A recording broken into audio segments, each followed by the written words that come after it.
Hey, what is up, everyone? Today we got a pretty unique story. It's narrated by Frederick Surrey. Get cozy and watch till the end, guys. There are beings in this galaxy whose lives stretch so far back into the mists of time that the very concept of age loses all meaning.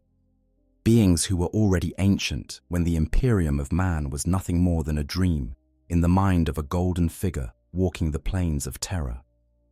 Beings whose memories hold within them the echoes of empires that rose and fell long before the first human ever looked up at the stars and wondered what lay beyond. And among all such beings, among all the seers and prophets and mystics who have ever gazed into the swirling currents of fate and tried to read the future written there, one name rises above all others. One name that carries with it the weight of 10,000 years of service, sacrifice, sorrow, and an unbreakable determination to see his dying race survive against impossible odds. That name is Eldrad Ulthran. Welcome back, everyone. Settle in, get comfortable, because tonight we are going to spend a long time together. We are going to walk through the entire life and legacy of the most powerful Farseer the Eldar race has ever produced. We are going to trace his story from the earliest days after the catastrophe that nearly destroyed his people, through 10 millennia of manipulation, warfare, heartbreak, and hope. We are going to talk about a being who warned humanity of its greatest betrayal and was ignored, who sacrificed millions of human lives to save thousands of his own kind without a shred of remorse, who fought the Warmaster of Chaos in single combat and nearly killed him, who attempted to awaken a god and failed, and who even now, as his ancient body slowly turns to crystal, refuses to stop fighting for the future he has spent his entire existence trying to build. This is the story of Eldrad Ulthran, the first of Ulthwé, the eyes of fates unseen, the oldest and most powerful living Farseer in the galaxy. And it is a story unlike any other in the grim darkness of the far future. To understand Eldrad, you first have to understand what a Farseer actually is, and why the role carries such terrible weight. Among the craft world Eldar, the Asuryani as they call themselves, a Farseer is far more than simply a powerful psychic. Every craft world Eldar walks what they call the path, a disciplined approach to life where they dedicate themselves fully to a single pursuit before moving on to another.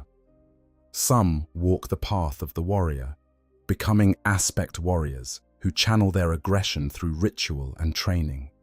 Others walk the path of the artisan, or the path of the dreamer, or any of dozens of other focused disciplines that give structure and meaning to their incredibly long lives. But there is one path that is feared above all others, and a path from which there is no return. The path of the seer. Those who set foot upon this road begin to develop their innate psychic abilities, learning to read the currents of the warp, to see the glimmering threads of possibility that stretch out into the future. They learn to cast runes of wraithbone, those elegant psychic constructs that dance in the air around them, each one a lens through which the seer can focus their perception and glimpse what is to come. At first, a seer can step back from this path, can return to the other pursuits that make up an Eldar life. But for some, the pull becomes too strong, the visions become too vivid. The future becomes too real, too present, too overwhelming to ignore. And when that happens, when a seer becomes so deeply enmeshed in the currents of fate that they can no longer find their way back to ordinary existence, they become something more. They become a Farseer. A Farseer is, in the simplest terms, as an Eldar who is trapped on the path of the seer forever.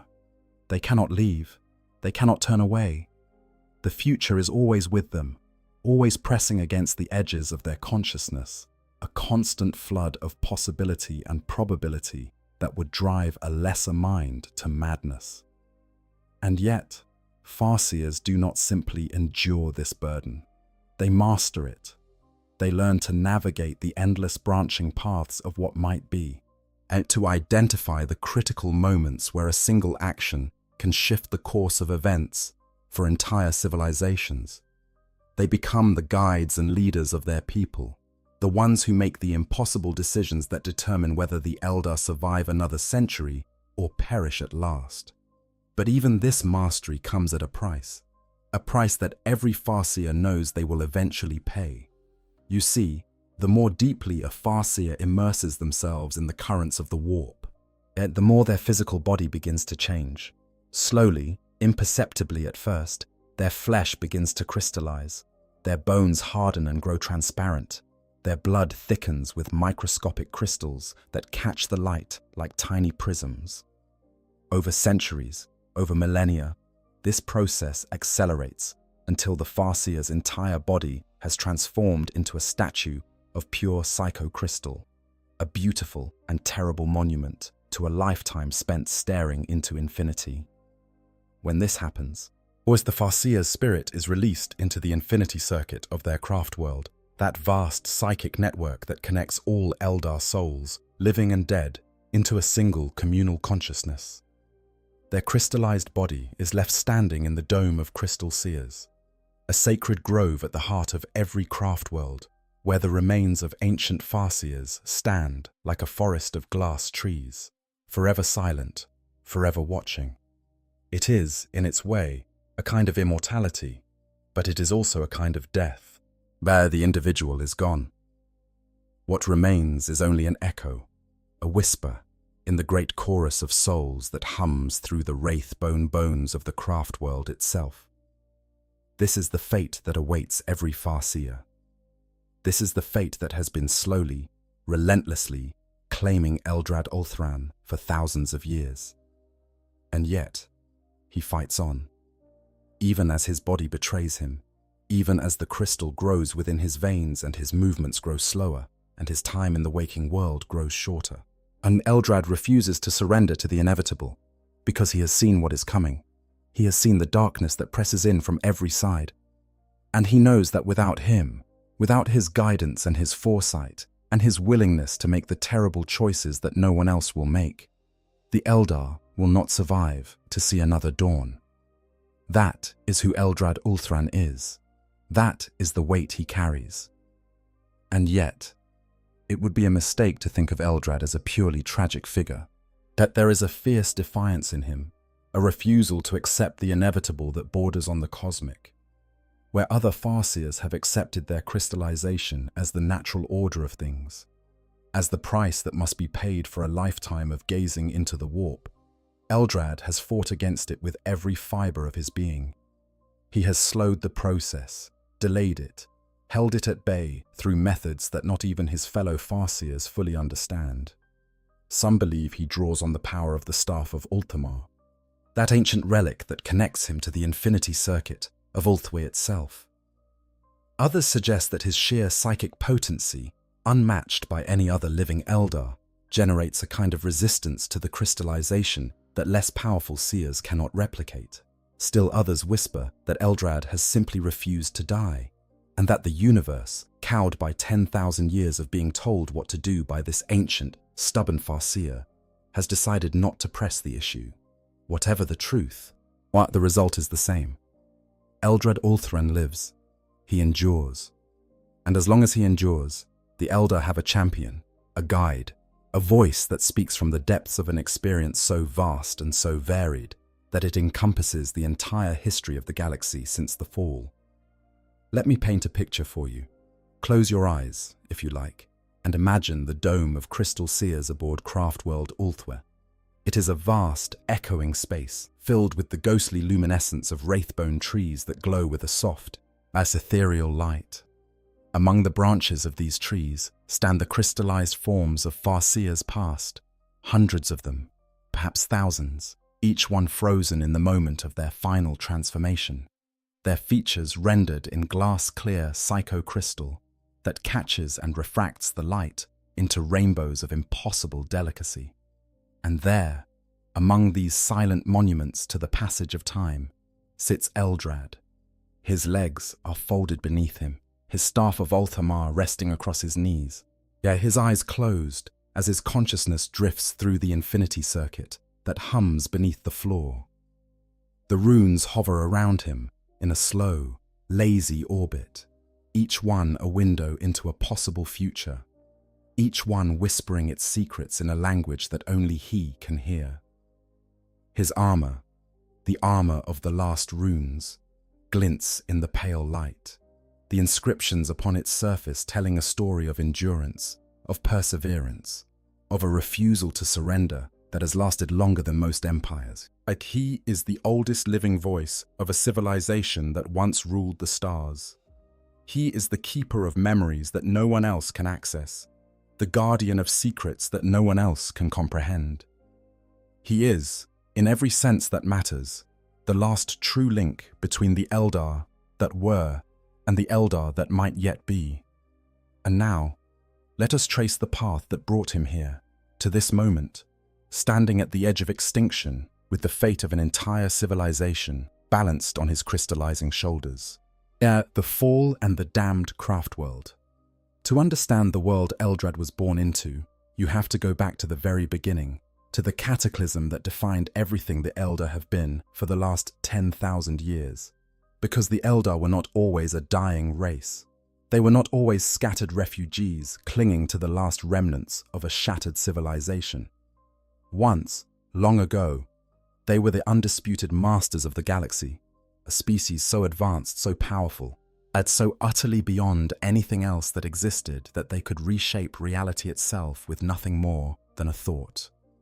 The ancient Eldar Empire was a thing of incomprehensible grandeur. Their worlds numbered in the millions, linked together by the webway, a labyrinthine network of tunnels that existed in the space between real space and the warp. Their technology was so advanced that it bordered on magic. They could quench stars and forge new ones at will. They could manipulate time and space as easily as a potter shapes clay. They had defeated the greatest threats the galaxy had ever known, the terrible Necrons and their godlike Satan masters. And they had done so with such overwhelming force that these enemies had been driven into a sleep that would last for millions of years. But perfection breeds complacency, and complacency breeds excess. With no enemies left to fight, no challenges left to overcome, the Eldar turned inward. Yet they sought ever greater pleasures, ever more extreme sensations, ever deeper explorations of the boundaries of experience. Their pursuit of gratification became an obsession, and that obsession grew darker and more twisted with each passing century. Entire worlds were given over to unspeakable acts. Murder became art. Suffering became entertainment. Pain and pleasure blurred together until they became indistinguishable. And still the Eldar pushed further, always seeking the next sensation that might fill the void that their purposeless existence had carved within them. And in the warp, in that swirling dimension of pure psychic energy that exists beneath the surface of reality, something was stirring. Something was taking shape, born from the collective psychic emissions of an entire species that had given itself over completely to excess and depravity. Every scream of ecstasy, every cry of anguish, every moment of forbidden pleasure fed into this growing presence, nurturing it, giving it form and substance and terrible, terrible hunger. When it finally woke, when the thing that would come to be known as Slaanesh, the Prince of Pleasure, the Dark Prince, she who thirsts, finally tore its way into existence, the result was a psychic scream that echoed across the entire galaxy. In a single, apocalyptic instant, the heart of the Eldar Empire was consumed. Billions upon billions of Eldar souls were devoured, ripped from their bodies, and pulled screaming into the maw of the newborn god. The worlds at the center of the empire were unmade entirely, their physical substance torn apart by the sheer force of the warp energy that exploded outward from the point of Slaanesh's birth. Where the core worlds of the Eldar Empire had once existed, there was now only a vast wound in reality, at a place where the warp and real space bled into one another in an endless, churning maelstrom of madness and corruption. This wound would come to be known as the Eye of Terror. Not all the Eldar perished in the fall. Some had seen it coming, had read the signs in the currents of the warp, and understood what their people's decadence was building toward. These seers, these prophets, had tried to warn their kin, but their warnings went unheeded. And when it became clear that the catastrophe could not be prevented, these far-sighted individuals gathered what followers they could and fled aboard massive world ships called craft worlds, enormous vessels of living wraithbone that were large enough to house entire civilizations. The craft worlds sailed away from the doomed empire, carrying with them the last remnants of a species that had once ruled the stars. But not all of them escaped cleanly. Craftworld Ulthwe, whose full name Ulthanash Shelway means the Song of Ulthanash in the Eldar tongue, was one of the last to flee. Perhaps its people were more reluctant to leave than others. Perhaps they held out hope longer than was wise that the catastrophe could still be averted. Whatever the reason, Ulthwe departed too late, and when the Eye of Terror ripped open the fabric of reality, the craft world was caught in its gravitational pull, like a ship caught in a whirlpool. Ulthwe was dragged into orbit around the Eye itself, trapped on the very edge of the greatest concentration of chaos energy in the galaxy. There it has remained for 10,000 years, circling endlessly around the wound in reality that consumed everything its people once were. Imagine that. Imagine living your entire life on the rim of an abyss that destroyed your civilization, feeling the constant pressure of chaos pressing against the walls of your home, knowing that at any moment, if the forces of the dark gods could pour through and overwhelm everything you have left. That is the reality of life on Ulthwe. That is the reality that Eldrad Ulthran was born into. But Ulthwe's proximity to the Eye of Terror did not only bring danger, it also brought power. The constant exposure to the psychic energies that leaked from the Eye had a measurable effect on Ulthwe's population. Their latent psychic abilities were amplified, enhanced. It pushed far beyond what was normal, even for a species as psychically gifted as the Eldar. Other craft worlds whispered that the people of Ulthwe had been damned and tainted by their nearness to the Eye, that their exaggerated psychic potential was a curse rather than a blessing. The people of Ulthwe were sometimes called the Damned by their kin on other craft worlds, a name that carried both awe and suspicion in equal measure. But the Eldar of Ulthwe knew better, lest they understood that their position was not a curse, but a calling. They were a bulwark, a shield standing between the survival of their species and the forces of chaos that would consume them all if given the chance. And because their psychic abilities were so potent, so finely honed by generations of living on the doorstep of the warp itself, Ulthwe produced more seers and warlocks than any other craft world in existence. Where other craft worlds relied heavily on their aspect warriors, those disciplined soldiers who dedicated themselves to specific forms of combat, Ulthwe's strength lay in its psykers.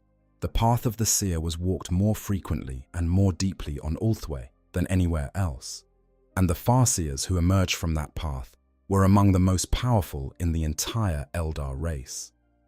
This emphasis on psychic warfare shaped the very culture of Ulthwe.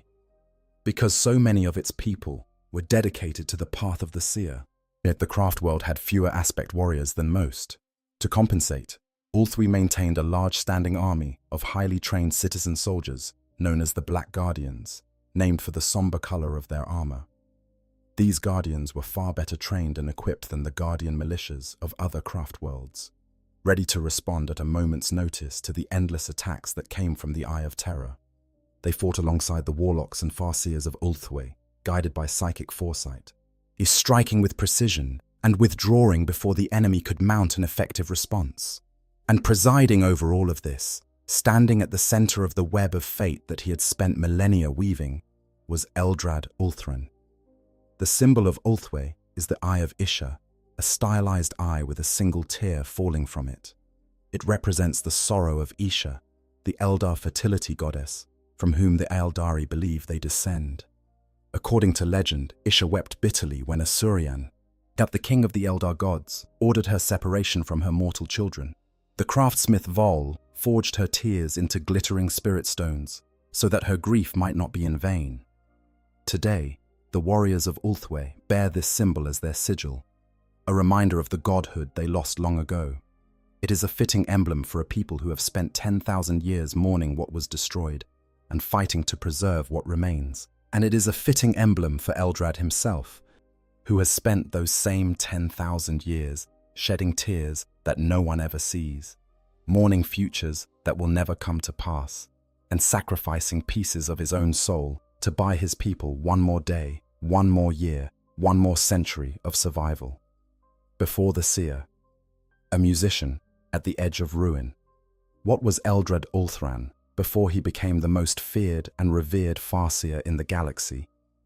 Before the runes and the visions and the centuries of manipulation and warfare, who was he? Well, the answer to that question is one of the most intriguing and humanizing details in all of Eldrad's long history, and it comes from a place you might not expect. Eldrad Ulthran was a musician. Before he set foot on the path of the seer, before the visions of the future consumed his waking hours and the weight of an entire civilization settled onto his shoulders, Eldrad walked a different path entirely. He was an artist, a creator, someone who found meaning and beauty in the arrangement of sound and silence.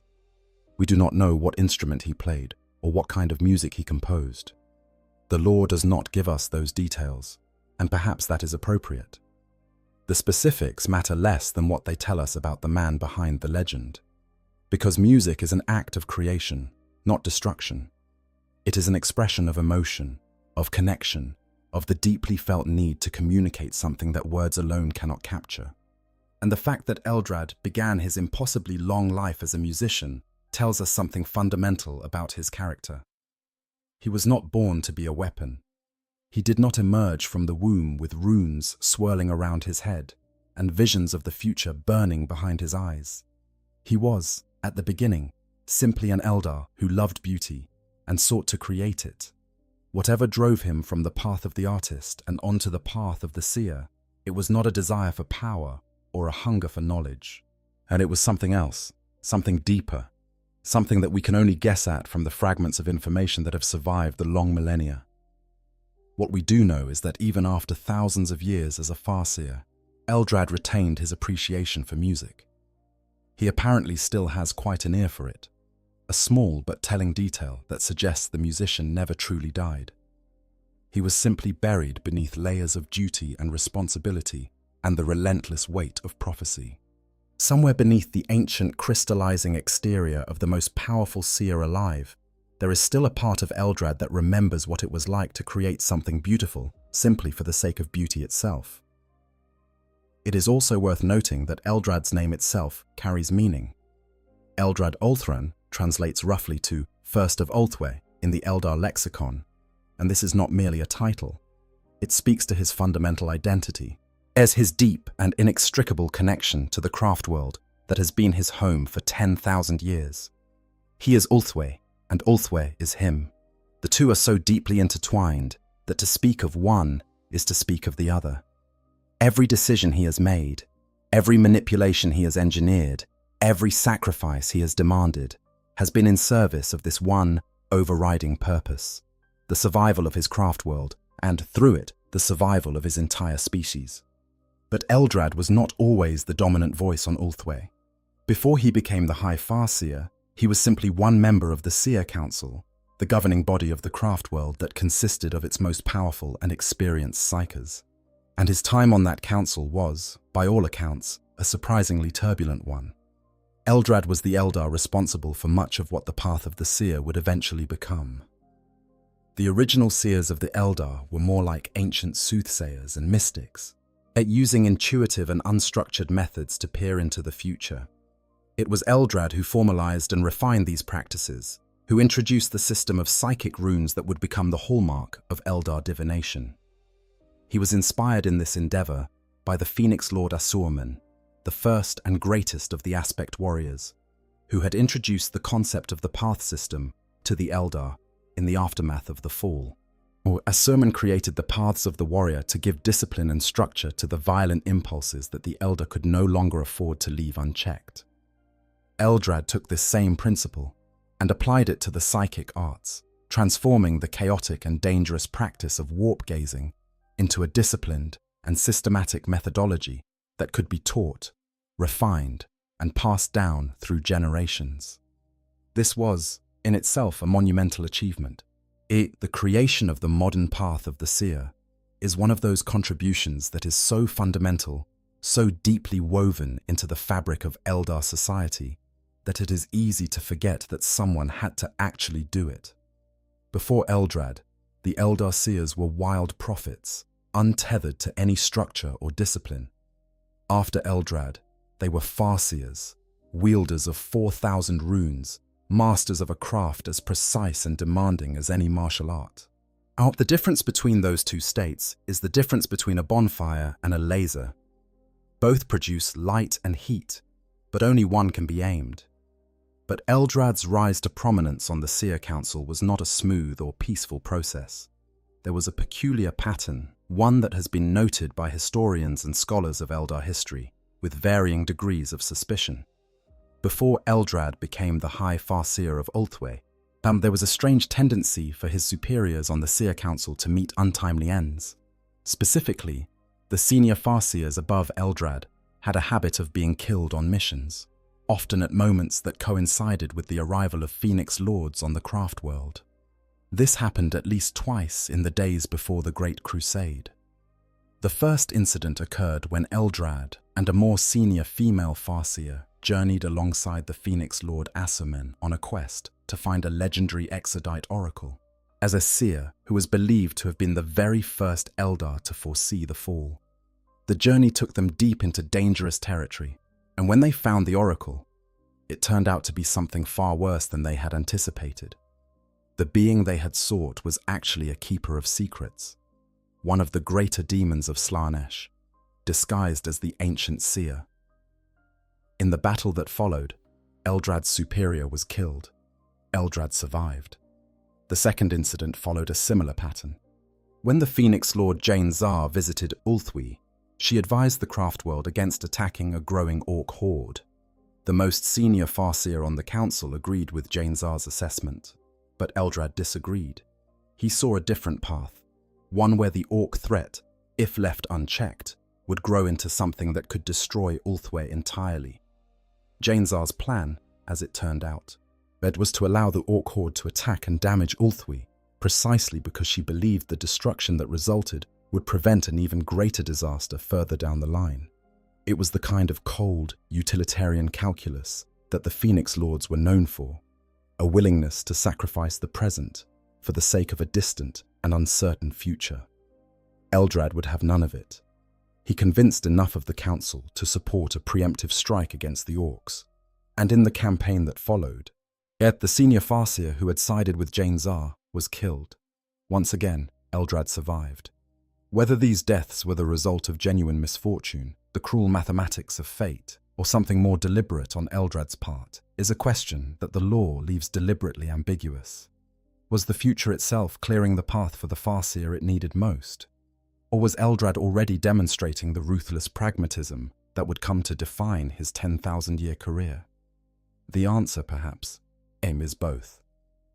In the world of the Eldar, fate and choice are not opposites. They are dance partners, moving together in an intricate choreography that even the greatest seer can never fully predict or control. What we can say with certainty is that by the time Eldrad achieved the position of High Farseer, the supreme authority on Ulthwé's Seer Council, he had already proven himself to be extraordinary. Even as a relatively young Farseer, his power was recognized as something exceptional. The Phoenix Lord Jane Zar herself noted that Eldrad possessed immeasurable psychic power that was growing and gaining focus with each passing year. And Asumen, who had existed since before the fall of the Eldar, believed that Eldrad's psychic ability was of a level rarely seen since that cataclysm. This was high praise from a being who had walked among the ancient Eldar at the height of their power, when their race could reshape stars with a thought. There is also a tantalizing hint, drawn from the novel Throne World, that at some point in the distant past, Eldrad and the Emperor of Mankind were actually friends. The exact nature of this friendship, how it began, and how it ended, remains one of the great mysteries of the setting. But the implication is there, hidden between the lines.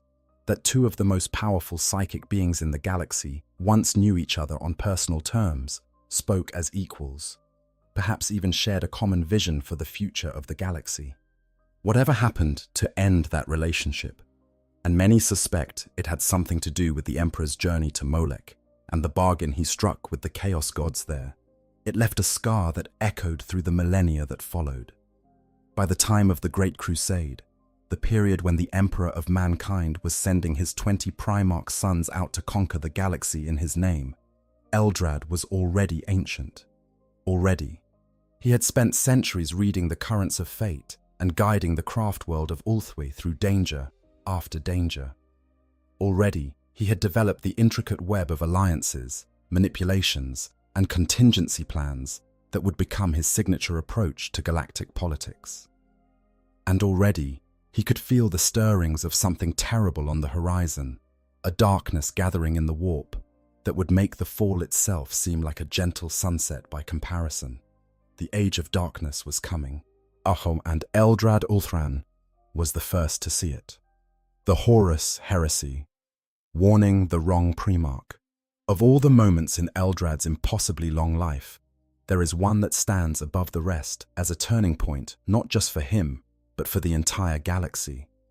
It is the moment where the fate of humanity, the fate of the Imperium, the fate of perhaps everything that would follow for the next 10,000 years, hung by the thinnest of threads.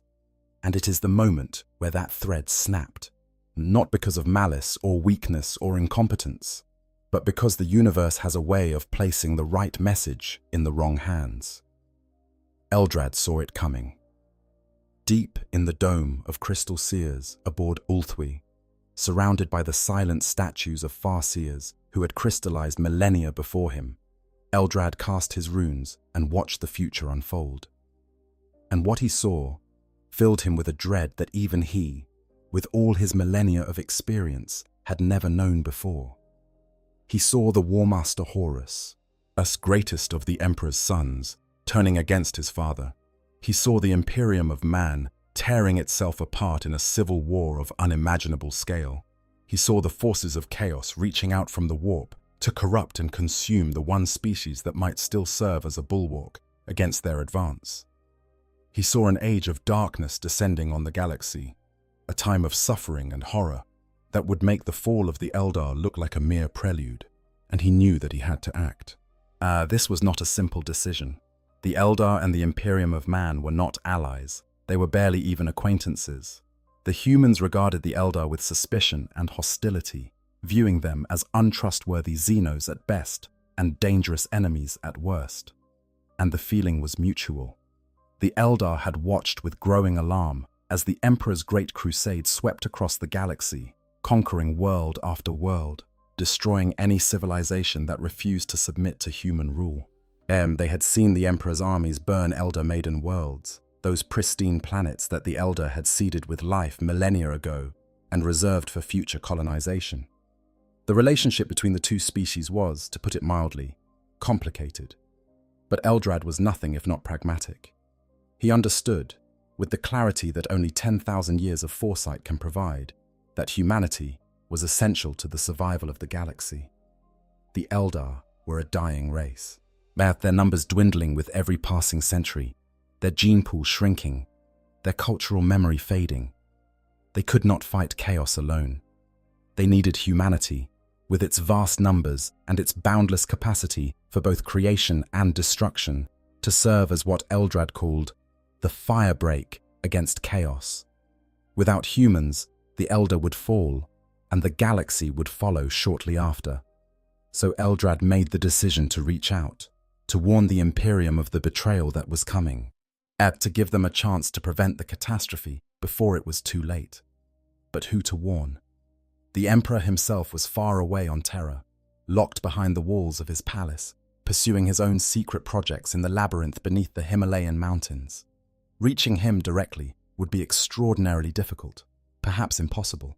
So Eldrad chose another target, a Primarch, one of the Emperor's 20 demigod sons, who commanded the vast legions of the Space Marines.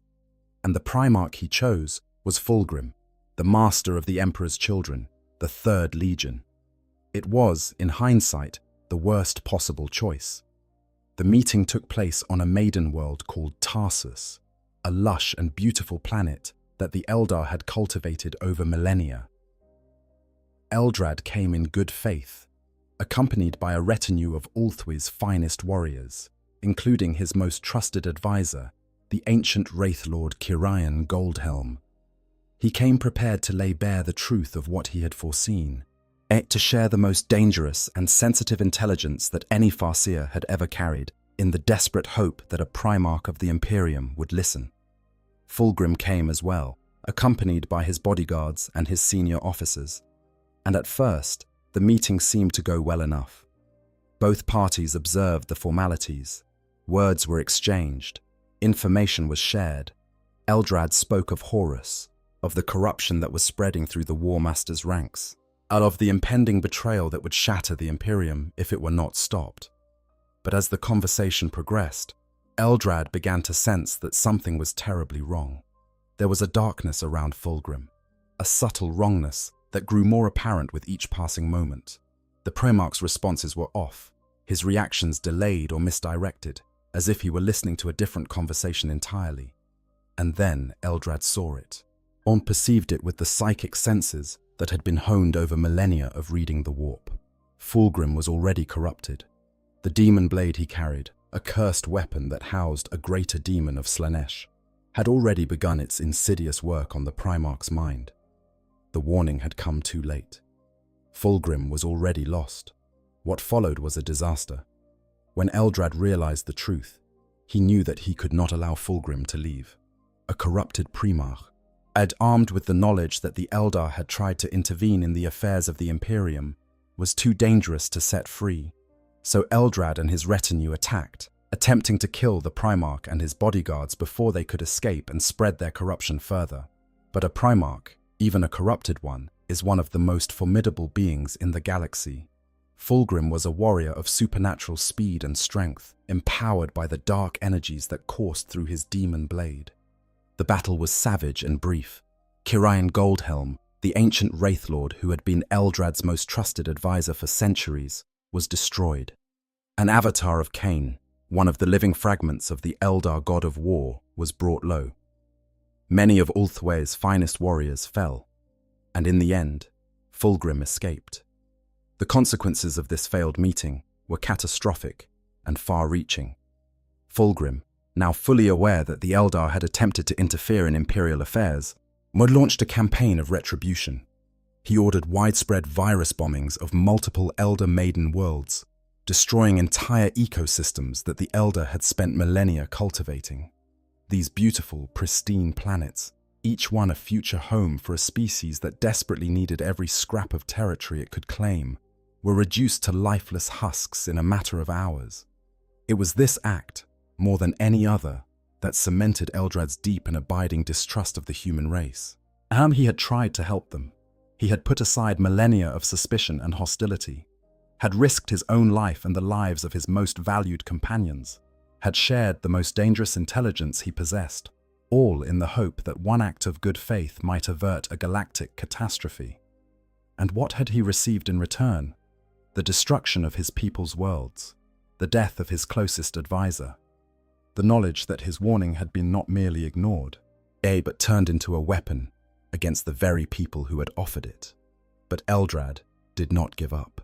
Even after Tarsus, even after the devastation of the Maiden Worlds, even after the bitter lesson that trying to help humanity was as likely to bring ruin as salvation, he continued to work behind the scenes to mitigate the damage that the Horus heresy was inflicting on the galaxy. His next intervention came through a far more subtle channel. There existed in the galaxy a secret organization known as the Cabal, a shadowy group of ancient and powerful beings who believed they had foreseen the ultimate outcome of the Horus heresy. The Cabal's analysis concluded that if Horus won the civil war and destroyed the Emperor, the resulting chaos would eventually burn itself out, consuming the forces of the warp along with it. In other words, the Cabal believed that the complete destruction of the Imperium was actually the best path to defeating chaos in the long run. Eldrad disagreed, violently. He understood the seductive logic of the Cabal's position. If you looked at the math, at the cold calculations of probability and outcome, there was a case to be made that letting Horus win would ultimately serve the greater good. But Eldrad also understood something that the Cabal did not. Yet he understood that the future is not a fixed equation. It is a living, breathing thing, constantly shifting and changing in response to the choices that conscious beings make. The Cabal's prediction was based on one possible timeline, one thread among millions. And Eldrad had seen enough of the future to know that betting everything on a single thread was the definition of madness. Now, real quick, I just want to say something personal here. Eldrad is honestly one of my favorite characters in all of 40k, and I think the reason is because he forces you to sit with uncomfortable questions. Like, most characters in this setting are pretty easy to sort into hero or villain, right? But Eldrad just refused to fit in either box. He genuinely cares about his people. You can feel that in every decision he makes. But the way he goes about it is so cold and so calculated that you almost forget there's a heart underneath all those runes. The Armageddon thing especially gets me. Every time I read about it, I go back and forth. One day I think, yeah, this is monstrous. You can't just redirect a war onto millions of innocent people. And the next day I think about how few Eldar are left, how every single one of them is irreplaceable, and I start to understand why he did it, even if I do not agree with it. That tension is what makes him such a well-written character in my opinion. Games Workshop doesn't always nail their characters, but with Eldrad they really did. But anyways, let's continue the video. More than that, Eldrad believed in humanity, not in the way a human might hope to be believed in, and not with affection or admiration or anything so warm and fuzzy. He believed in humanity the way a builder believes in a foundation. Humanity was essential. They were the firebreak, the wall that stood between chaos and the total destruction of everything that existed. Without them, the Elder would fall, and the galaxy would follow shortly after. To sacrifice humanity in the name of defeating chaos was to cut off your own legs because you were afraid of a long walk. So Eldrad sought out John Grammaticus, one of the Cabal's human agents. Grammaticus was a perpetual, a rare human who could not truly die, always coming back to life no matter how thoroughly he was killed. He had been working for the Cabal for centuries, carrying out their orders and advancing their agenda. But Eldrad sensed something in Grammaticus that the Cabal had not. A lingering loyalty to his own species, a deeply buried reluctance to betray humanity even in the name of a greater cause. Eldrad appeared before Grammaticus and laid out his position with the blunt honesty that characterizes so many of his interactions. He told the human agent that the Cabal's plans were wrong, that their belief in Horus as an instrument of chaos' ultimate defeat was not set in stone, that there were other paths, other possibilities, other futures, where humanity survived and chaos was held at bay. And he offered Grammaticus something that the Cabal never had: a choice. A chance to stop being a traitor to his own race, a chance to do something meaningful with the gift of immortality that had been thrust upon him. The key to Eldrad's plan was an artifact called the Fulgurite, a weapon of terrible power that had originally been intended to kill the Emperor of mankind. The Cabal had given the Fulgurite to their agents with instructions to use it against the Master of mankind, believing that the Emperor's death would accelerate the timeline they desired. But Eldrad convinced Grammaticus to use the Fulgurite for a different purpose entirely. Instead of killing the Emperor, Grammaticus was persuaded to use the artifact to heal the shattered psyche of the Primarch Vulcan, Lord of the Salamanders, who had been driven to the edge of madness by his experiences at the hands of the Night Haunter. This was quintessential Eldrad, taking an instrument of destruction and repurposing it into a tool of salvation. Where the Cabal saw only endings, as Eldrad saw beginnings. Where they saw a weapon, he saw a medicine. And the result of his intervention was that Vulcan, healed in mind, if not entirely in spirit, was able to continue his journey to Terra, where he would play a crucial role in the events that followed. But Eldrad's involvement in the heresy did not end there. He appeared psychically to Vulcan in the form of an old man, guiding the Primarch to access the webway on his homeworld of Nocturne and travel to Terra, where his destiny awaited him. He recruited the former word-bearer Barthusa Narek, a loyal servant of the Emperor who had been betrayed by his own legions turned to chaos, and set him on a path that would serve Eldrad's own designs. And ultimately, Eldrad became determined to destroy the Cabal itself, as believing that their continued existence and their misguided plans posed a threat to the galaxy that could not be tolerated. Together with Narek, Eldrad assassinated most of the Cabal's senior members, including the ancient beings known as Gahet, Slaudar, and Daemon Prytanis. The Cabal, that organization which had believed itself the secret puppeteer of galactic events, was systematically dismantled by a single Eldar Farseer who simply saw further and more clearly than they did. Well, when you step back and look at the full scope of Eldrad's involvement in the Horus heresy, what emerges is a picture of someone who was willing to do absolutely anything to preserve the future he believed in. He tried diplomacy and was betrayed. He tried manipulation and was partially successful. He tried assassination and largely succeeded. He made alliances with humans, broke alliances with humans, saved humans, and sacrificed humans, all in service of the single overriding goal that has driven every action he has ever taken: the survival of his people, and through them, the survival of the galaxy. The Horus heresy ended, as we all know, in tragedy. The Emperor was mortally wounded by Horus and interred upon the Golden Throne, where he has sat for 10,000 years, a living corpse sustained by the sacrifice of thousands of psykers fed to the throne each day. The Imperium was shattered, fragmented, and reduced from a golden dream of unity and progress to a stagnant, oppressive theocracy that worships the Emperor as a god while his empire crumbles around them. Eldrad had foreseen this outcome. When the heresy was over and the smoke cleared and the full scale of the devastation became apparent, Eldrad sat alone in the dome of crystal seers and watched the future unspool before him. He saw what would follow, some 10,000 years of darkness and suffering and war, and he wept. Those tears were not merely for the Imperium, though the waste of human potential was enough to make even a being as pragmatic as Eldrad grieve. They were tears for what the heresy represented in the grander scheme of things. The Emperor's project, the Imperial Webway, had been a bold attempt to create a human equivalent of the Eldar's Webway, a network of protected tunnels through the warp that would have freed humanity from its dependence on dangerous and unreliable warp travel. Had the project succeeded, humanity might have become something extraordinary, something that could have stood shoulder to shoulder with the ancient Eldar as a true galactic power. Instead, the project was destroyed, the Emperor was entombed, and humanity was locked into a cycle of decline and stagnation from which it has never recovered. Eldrad understood, perhaps better than any human alive, what had been lost. He had seen the potential. Where he had glimpsed the futures where the Emperor's project succeeded, where humanity and the Eldar found common ground, where the forces of chaos were pushed back decisively and permanently. Those futures were gone now, scattered like leaves in a storm, and in their place was only the grinding, endless war that would define the galaxy for the next 10 millennia. But he did not stop. He never stops. He could not afford the luxury of mourning for very long, but because the threats to his people did not pause for grief.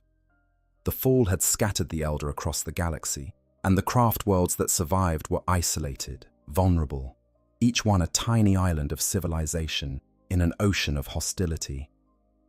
Every day brought new dangers: chaos raids from the Eye of Terror, orc invasions from the galactic east, the stirring of ancient Necron tombs, the slow creep of the Tyrannid hive fleets from beyond the galactic rim, and through all of it, the constant, ever-present threat of Slaanesh, the Dark Prince, the god born from the death of the Eldar Empire, who hungered for every last Eldar soul with a desire that could never be sated. Eldrad could not fight all of these threats simultaneously. No being could. But he could do something that no one else was capable of. He could see them coming. He could read the strands of fate and identify the critical points where a single intervention could shift the outcome of events for generations to come. and he could make the terrible, cold-blooded decisions about which threats to address and which to let pass, which lives to save and which to sacrifice, which futures to nurture and which to prune like dead branches from a tree. It was during these millennia that Eldrad truly earned his reputation as the greatest manipulator in the galaxy. The Grand Manipulator, Armageddon, Iyanden, and the Web of Fate. The millennia that followed the Horus Heresy were, for Eldrad, in a time of endless vigilance and tireless manipulation. With the Imperium of man locked in its long decline and the forces of chaos pressing ever harder against the boundaries of reality, Eldrad found himself playing a game of cosmic chess on a board that spanned the entire galaxy. Every move had to be calculated centuries in advance. Every sacrifice had to be weighed against the potential gains, and every decision carried the weight of consequences that could reshape the fate of civilizations. It is during this period that Eldrad's reputation as the greatest manipulator in the galaxy was truly cemented, not through grand battles or dramatic confrontations, though there were plenty of those, but through a patient, methodical approach to shaping the future that is, in its own way, more impressive than any feat of arms. Consider the Second War for Armageddon. This is perhaps the most famous and the most controversial of all Eldrad's many manipulations, and it illustrates perfectly the cold, pragmatic logic that drives everything he does. The story begins with the orcs, those green-skinned brutes who reproduce through fungal spores and live only for the thrill of combat.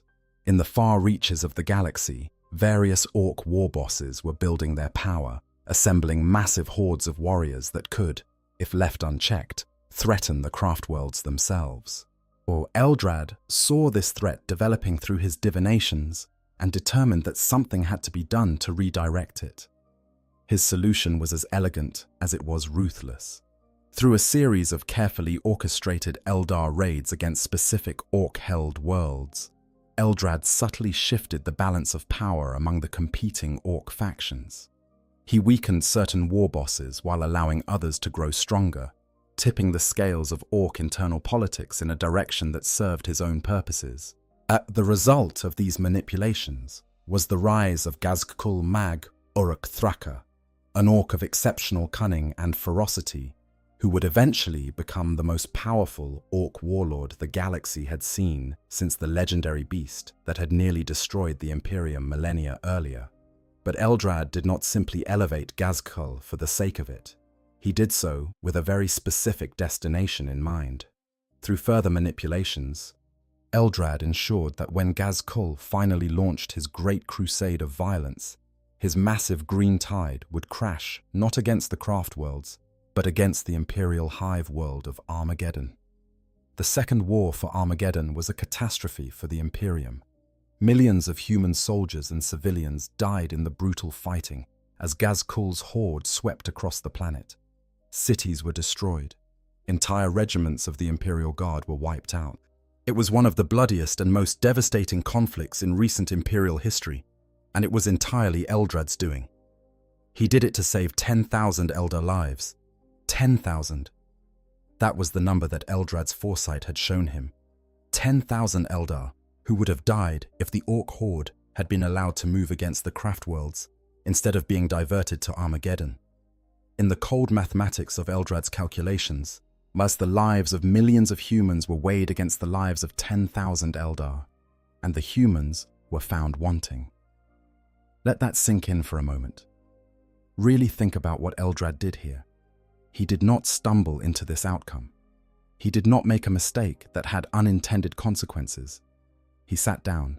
He cast his runes. He examined every possible future. And he deliberately chose the one where millions of humans died horrible deaths at the hands of Orc invaders. One, because that future was preferable to the one where 10,000 of his own people were killed. He chose the future where the streets of imperial hive cities ran with blood, where families were torn apart by green-skinned brutes, where children screamed for parents who would never come, because that future preserved the lives of 10,000 Eldar who would otherwise have perished. Where one warlock in Eldrad's retinue summarized the Farseer's philosophy in a speech that has been recorded in the archives, that Eldrad is the greatest among the Eldar. the sun which eclipses the light of other stars. That he is the pathfinder, the seeker, the true guide. That he guided the Eldar to the orc known as Gazgkul, and commanded them to steer his path to Armageddon. That 10,000 Eldar lives would have been lost if he had not done so. And then the warlock asked the question that cuts to the heart of Eldrad's character.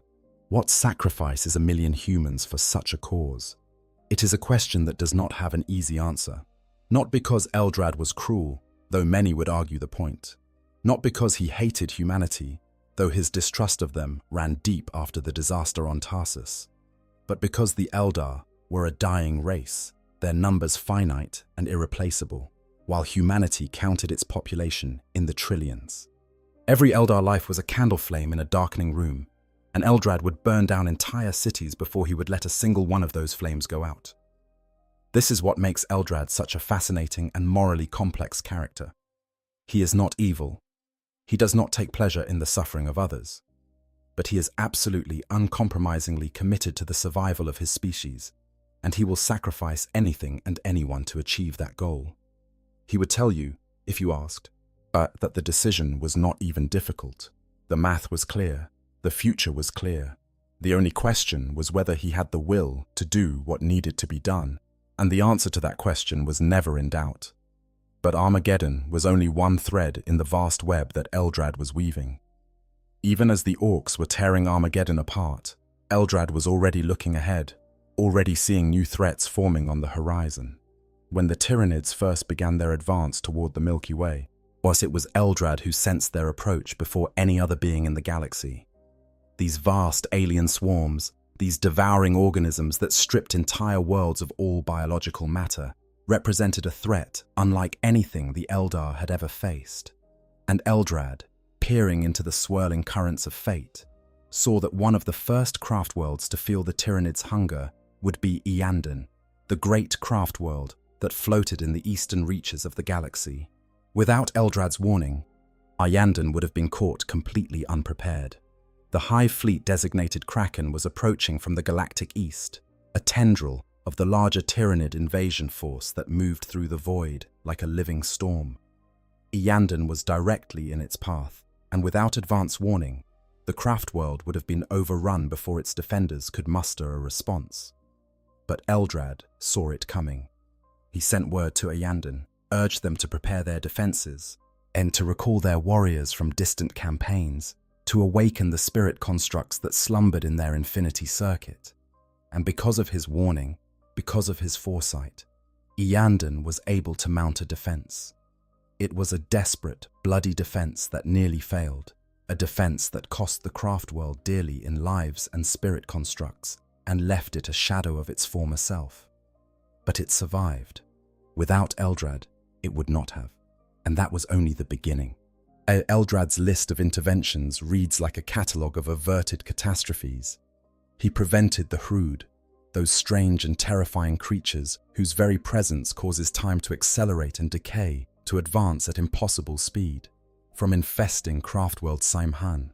He thwarted the mysterious machinations of newly awakened Necron dynasties, ancient enemies of the Eldar, whose technology and malice posed a threat that most had forgotten was even possible. He stopped the days of blood from coming to pass, though the specifics of what that means have been lost to the passage of time. His most famous prophecy, beyond the Armageddon manipulation, was instrumental in the closing of a warp rift above the exodite world of Haran. This rift was intended by the Chaos Gods to serve as a gateway through which their innumerable servants could pour into both the material universe and the Eldar webway simultaneously, had it remained open. But the consequences would have been unimaginable. A flood of demonic entities pouring through two dimensions at once, overwhelming the defenders on both sides.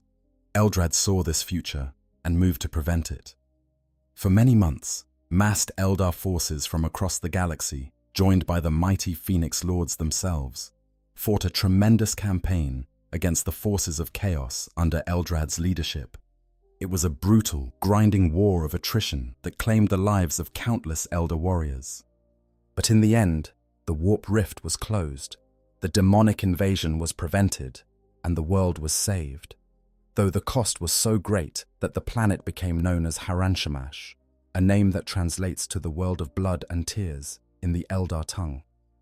Since the rise of the Imperium, Eldrad has personally prevented over 100 catastrophes that could have destroyed his people. 100 times, the Eldar faced extinction, and 100 times, Eldrad saw the threat coming and found a way to avert it. Some of these interventions were subtle, a raid here, an assassination there, a carefully placed piece of intelligence that changed the course of a war. Others were anything but, requiring massive military operations and the expenditure of resources that the Eldar could barely afford. Through it all, Eldrad maintained a network of alliances and intelligence sources that spanned the galaxy. He formed a secret pact with the Imperial navigator House Belisarius, an arrangement dating back to the earliest centuries of the Imperium. When Eldrad's line saved the fortunes of House Belisarius in the year 101 of the 31st Millennium, the Navigator House incurred a debt that was formalized with 7 special coins. Any Eldar of Eldrad's line who presented one of these coins to a member of House Belisarius could demand immediate assistance, no questions asked. Over 10,000 years, if 5 of these coins have been spent, 2 remain. He also maintained a working relationship with certain elements of the Inquisition, the Imperium's secret police force. A covert cooperation pact known as the Coven of Isha existed between some members of the Inquisition's Ordo Xenos, the branch that deals with alien threats, and the Seer Council of Ulthwé.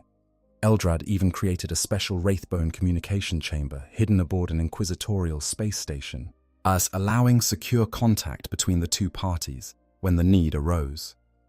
These alliances speak to something that is often overlooked in discussions of Eldrad's character.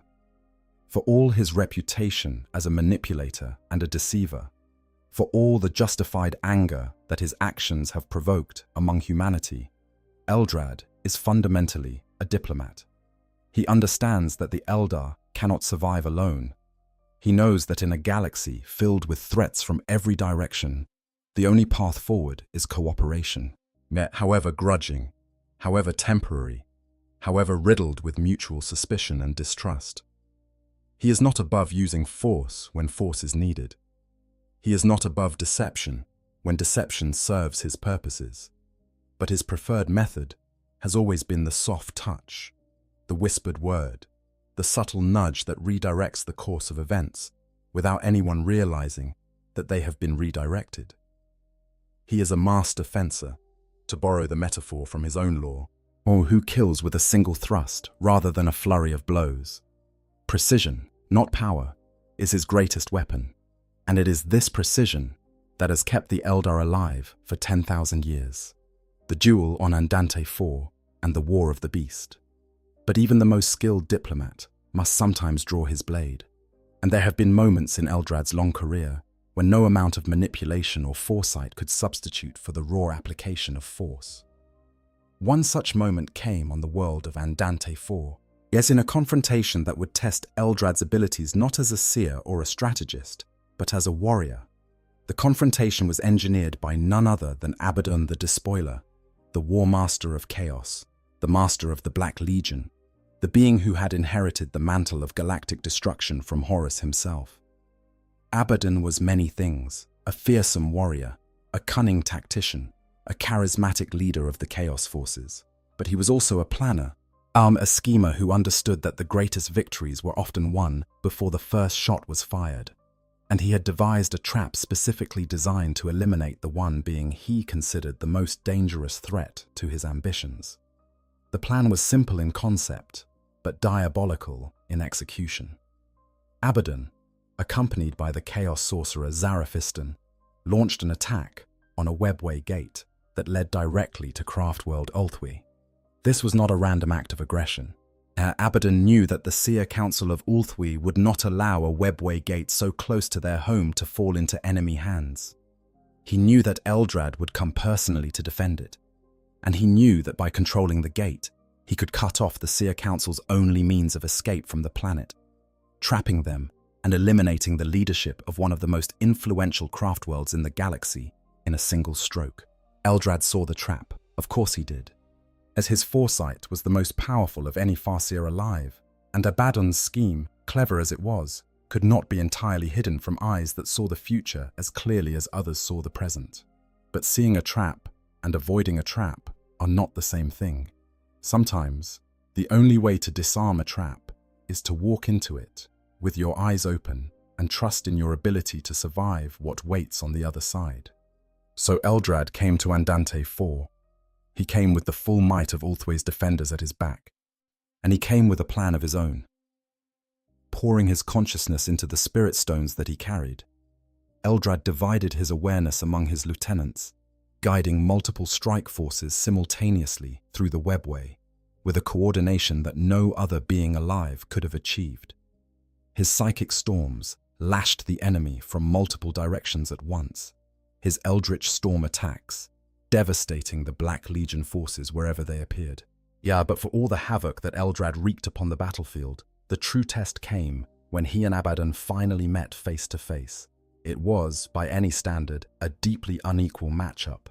Abaddon was a chaos-enhanced warrior of superhuman strength and speed, armed with the demon sword, Drachnien, and the Talon of Horus, two of the most devastating weapons in the galaxy.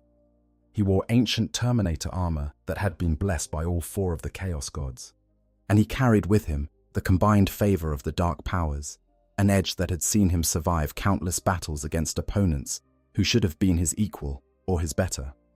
Eldrad was an Eldar Farseer, tall and slender, aged far beyond the lifespan of any human, armed with the Staff of Ultimar and a Witchblade, protected by the armor of the Last Runes. In terms of raw physical power, there was no comparison. Abaddon could crush Eldrad's body with a single blow from the Talon. A single strike from Drachnien could shatter the Farseer's defenses and devour his soul. But Eldrad was not just a Farseer.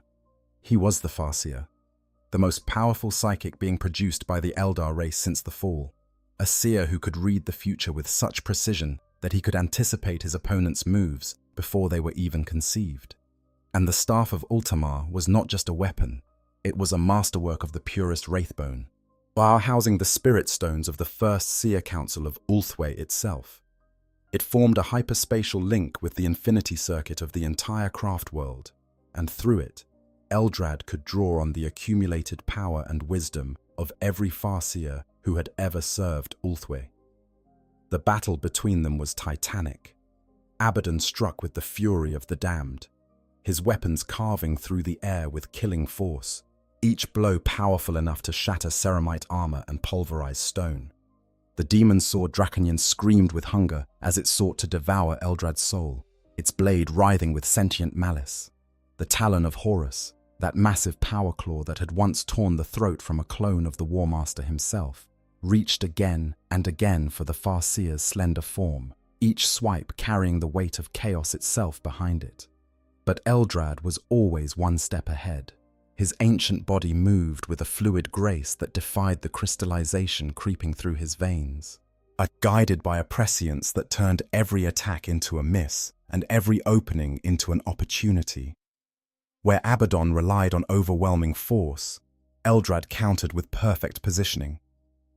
Where the Despoiler sought to end the fight with a single devastating strike, the Farseer responded with precise adjustments, always staying just a fraction of a second ahead, always moving just beyond the reach of those terrible weapons.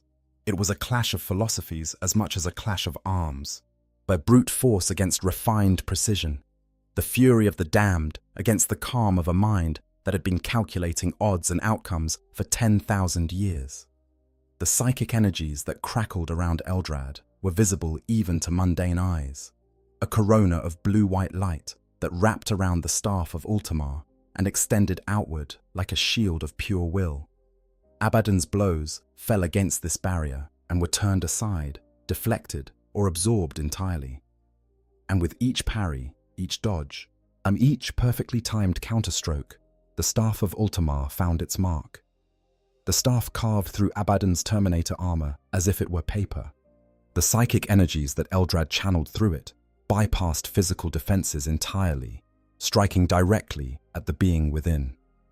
For the first time in his long career of destruction, Abaddon found himself outmatched, not in strength, not in fury, but in the one arena where it truly mattered, in skill.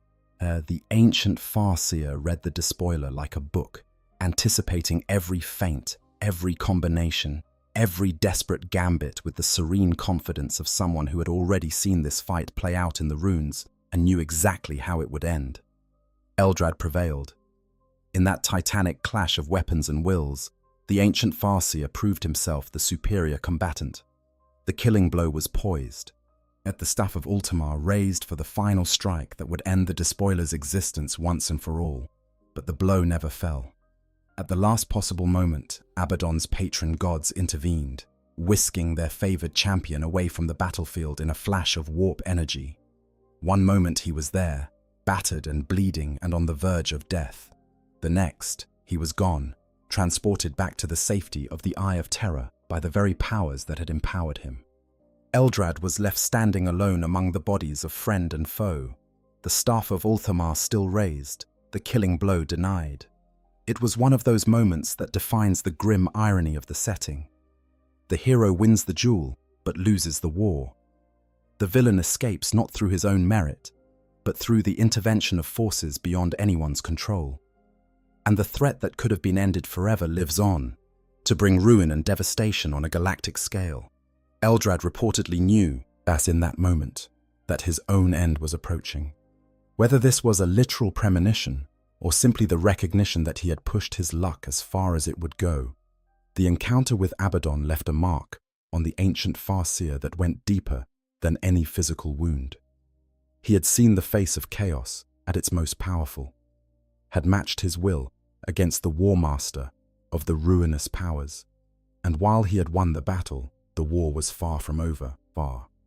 But before the closing days of the 41st Millennium brought their final challenges, there was another pivotal intervention that Eldrad engineered, one that speaks to the depth of his connections and the audacity of his ambitions. During the period known as the War of the Beast, when a massive Orc empire threatened to overwhelm the Imperium, Eldrad led a psychic ritual of extraordinary complexity. His goal was nothing less than to transport a team of Harlequin performers, led by the Shadowseer Laerial Ray, directly into the Imperial Palace on Terra itself. The purpose was to deliver a message to the Emperor of Mankind, a communication so important that Eldrad was willing to risk the wrath of the entire Imperium to ensure it was delivered. The ritual succeeded in getting the Harlequins into the palace, though the mission did not go entirely as planned. Laerial was captured by Imperial forces, and the message she carried was not received in the way Eldrad had intended, but in an act of diplomacy that speaks to the complex and layered relationship between Eldrad and humanity. Laerial offered an olive branch to her captors. She displayed a tooth that the Primarch Vulcan had given to Eldrad long ago, a token of the debt that existed between the two beings. A physical reminder of the time when Eldrad had intervened to heal the Primarch's shattered mind. It is a small detail, but it carries enormous weight.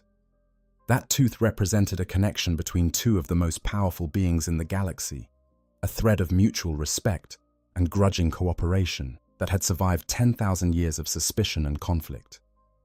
Eldrad had kept it all that time, had preserved it through millennia of warfare and upheaval, and had entrusted it to his emissary as proof that even in the darkest of times, there existed the possibility of understanding between species that seemed destined to be enemies. The Ennead Gambit, Coheria, and the Awakening of a God. As the 41st Millennium drew to its close, the galaxy was falling apart. The forces of chaos were surging, the Imperium was crumbling, and for the Eldar, the ancient threat of Slaanesh was growing stronger with every passing year. The Dark Prince, that terrible god born from the death of the Eldar Empire, had never stopped hungering for the souls of its former creators. Every Eldar who died without the protection of a spirit stone saw their soul dragged, screaming into Slaanesh's embrace.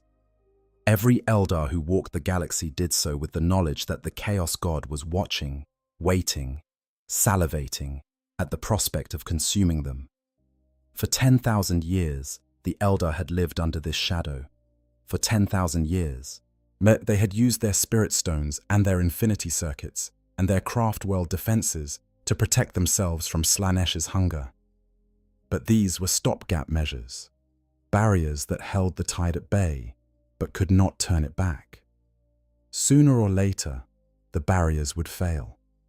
Sooner or later, the last Eldar would die, and their soul would feed the Dark Prince's endless appetite. Unless something changed, unless a new hope could be found. And deep within the collective unconscious of the Eldar race, within the vast repository of souls that resided in the infinity circuits of every craft world, something was stirring, a presence, a potential, the first faint stirrings of a being that had been prophesied since the very dawn of the Eldar's post-fall existence. Its name was Iniad, the god of the dead, and the legend said that when every last Eldar soul had passed into the infinity circuits, and when the entire race had finally perished and their spirits were gathered in one place, Iniad would awaken and do battle with Slaanesh, destroying the Dark Prince and freeing the Eldar from their ancient curse. There was just one small problem with this prophecy. It required every single Eldar to die first. Eldrad was not the kind of being who waited for prophecies to fulfill themselves. He had spent 10,000 years actively shaping the future, rather than passively accepting it. And he was not about to start accepting fate now. If Iniad could only be born through the death of every Eldar, then Eldrad would find a way to wake the god without paying that impossible price. He would cheat fate. He would bend the rules of prophecy. He would do what he had always done, find the one path through the impossible, and walk it without hesitation. The key to his plan was the crystalline moon of Coheria, which orbited the imperial warworld of Port Demesnes. Coheria's surface was covered in vast deserts of crystal sand, a mildly psychoactive mineral that had been saturated with psychic residue since the birth of Slaanesh itself. The moon had once lain at the edge of the ancient Eldar Empire, and when the warp had torn open to birth the Dark Prince, the psychic shockwave had impregnated Coheria's crystal sands with an echo of the death of countless Eldar souls. The moon was, in effect, a natural psychic amplifier of almost unimaginable power. As Eldrad saw the potential immediately, if he could channel the spirits of the Eldar infinity circuits through the crystal sands of Coheria, he could create a psychic beacon of such intensity that even Iniad, slumbering in the depths of the warp, could not help but be roused by it. The god could be awakened prematurely, without requiring the death of the entire race. It was a plan of breathtaking audacity, a gambit so bold that even by Eldrad's standards it bordered on madness. But madness and genius are often neighbors, and Eldrad had never been afraid to knock on either door. The preparation took centuries. Eldrad had to gather the crystallized remains of ancient Farseers, the Crystal Seers, who had long ago turned to Psychocrystal and merged with their craft world's infinity circuits. Each of these crystallized Farseers was not just an artifact of psychic might, but also a living link to the infinity circuit of the craft world from which they had been taken. By arranging these crystal seers in a ritual formation on Coheria's surface, Eldrad could create a network of hyperspatial connections that would channel the spirits of every craft world's infinity circuit into a single point in real space. Working with the Harlequins of the Mask of the Midnight Sorrow, Eldrad orchestrated the theft of crystal seers from craft worlds across the galaxy.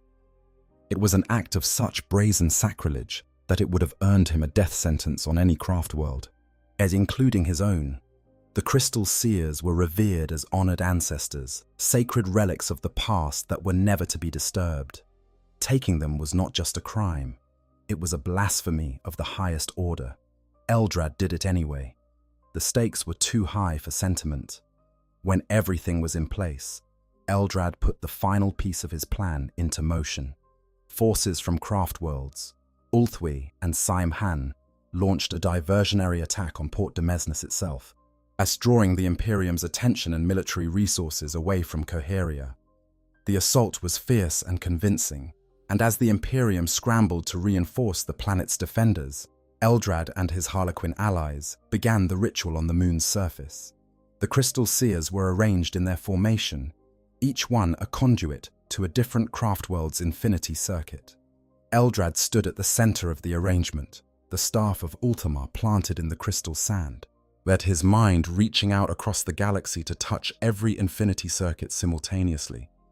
The power that flowed through him was immense, an ocean of psychic energy that would have destroyed any lesser being in an instant. The crystal sands of Coheria began to glow, brightening from a faint shimmer to a blazing radiance that could be seen from orbit. Imagine the sight: a barren moon, its surface a vast desert of crystalline powder, suddenly coming alive with light. The glow started at the center, where Eldrad knelt among the crystal seers and spread outward in expanding rings of luminescence that raced across the landscape like ripples in a pond. The crystal statues of the ancient Farseers began to hum, their mineral bodies vibrating at frequencies that resonated with the infinity circuits they were connected to.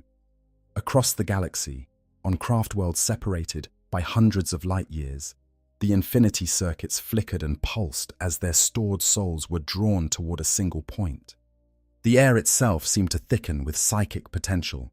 Wraithbone runes whirled around Eldrad in a blazing orbital, dozens of them, then hundreds, then thousands, each one burning with the intensity of a small star as the Farseer channeled more power than any mortal being had wielded since the height of the ancient Eldar Empire.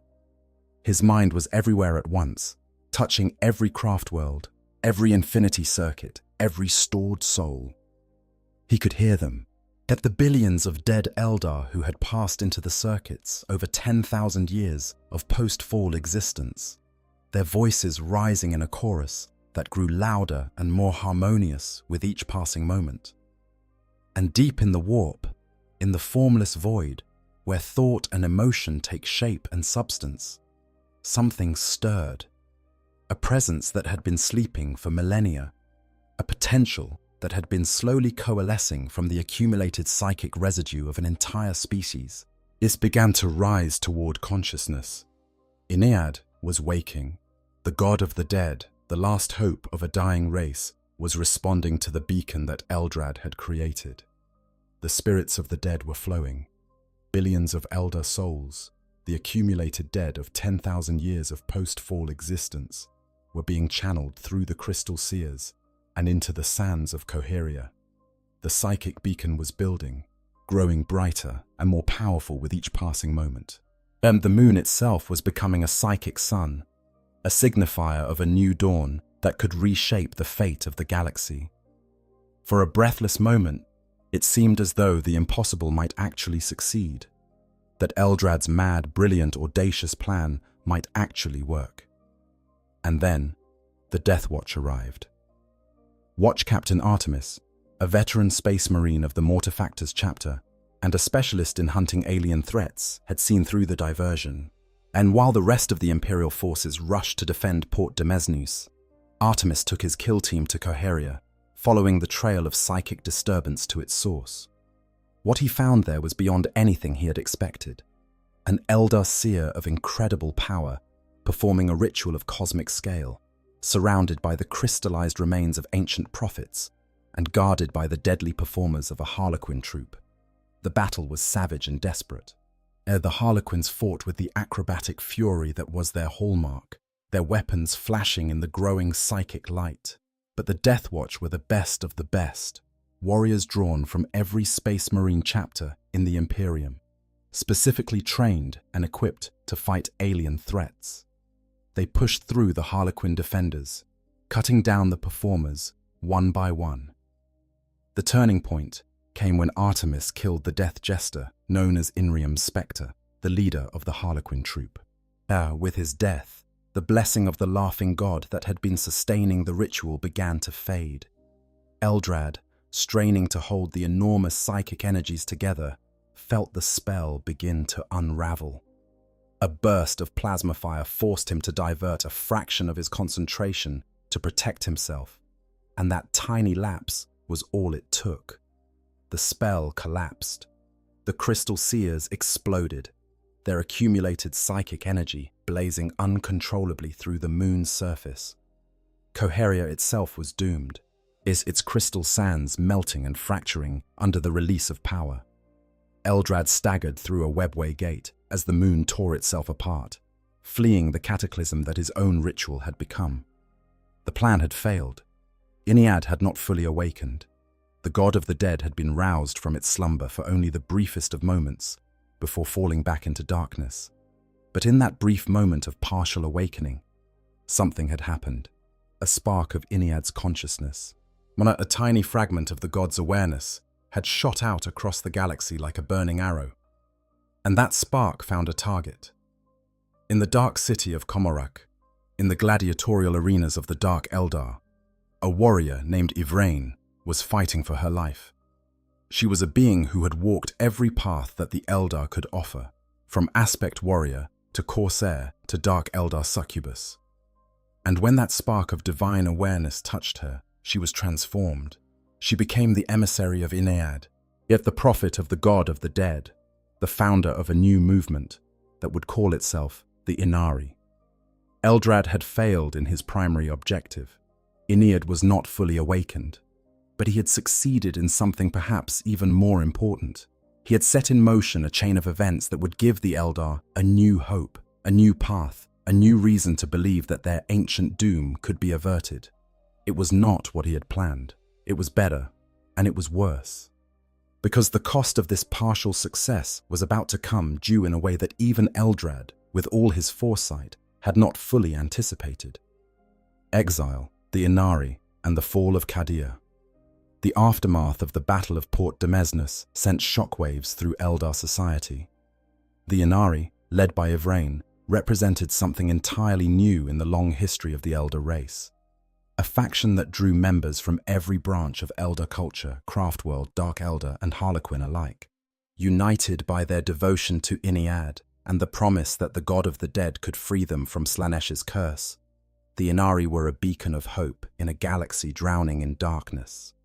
And Eldrad intended to fan that flame into a blaze. In the wake of Ivrain's transformation and the birth of the Incarnate, the avatar of Inead, the elder god of the dead now had a physical manifestation in the material universe. But the god was not fully awakened. It was a fragile thing, was a guttering candle flame that could be snuffed out by the slightest breeze of chaos. To give it strength, to help it grow into the power that could challenge Slaanesh, Eldrad knew that drastic action was needed. He urged the Seer Council of Ulthwé into what many considered reckless action, the creation of a hyperspatial bridge through the warp itself.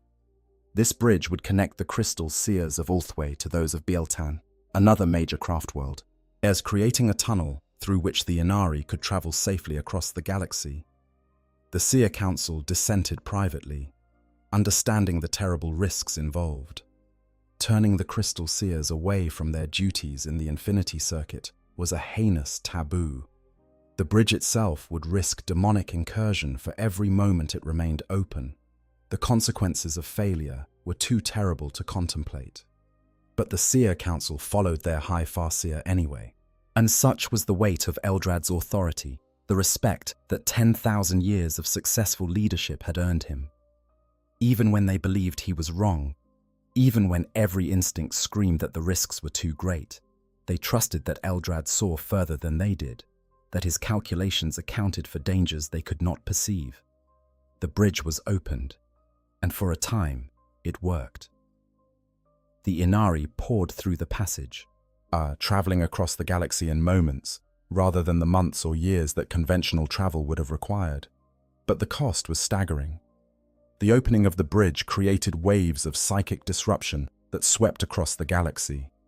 Imperial ships were hurled light years off course.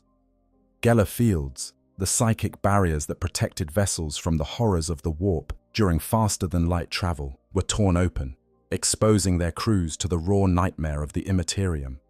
And 3 of Ulthwé's finest Farseers, pushed beyond their limits by the demands of maintaining the bridge, turned to crystal. Their bodies froze in mid-gesture, their living flesh transformed into psycho-crystal in an instant.